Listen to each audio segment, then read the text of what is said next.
Okay, let's take a little tour in the Wayback Machine and do a short history of the C programming language.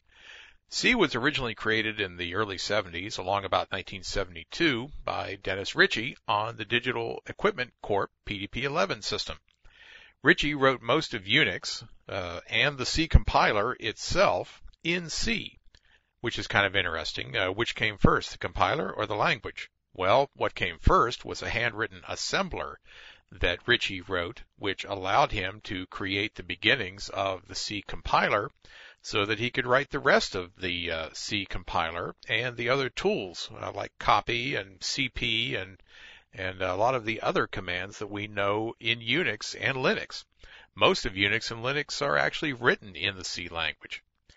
C evolved from languages called BCPL and B, which were from the late 60s and early 70s, and they were both typeless languages. Now, C has its own data types like integers and characters and various floating point precision variable types. So we'll see how to use those later. But C is a somewhat typed language. The C language is known as a low-level language because it fits more closely with the actual machine itself and the machine's language. But C is not so tightly coupled to the machine that it's not portable. C is very portable. The C compilers are available from everything from a palm-top device to a mainframe. So even though it's a low-level language, it is very available. C is able to perform high-level functions by the addition of libraries. The libraries have been created over time to allow us to do standard input and output.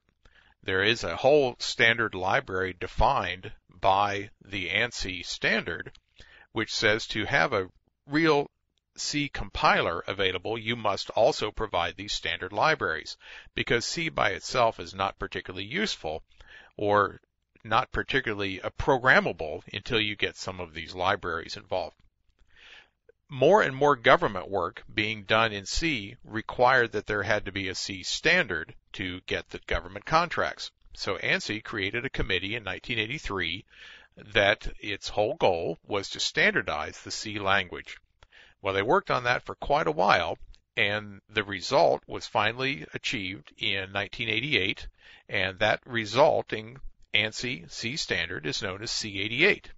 The international community, ISO or OSI, however you want to look at that and what language you want to look at that in, they ratified the ANSI standard, and that became C90. There is little, if almost no change between C88 and C90. That is what we will be working with here in all of our declarations and function declarations and type casts and everything else is out of the ANSI C standard or C90.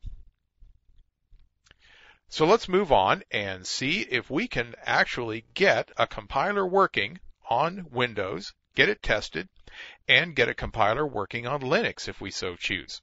So that's where we're headed next.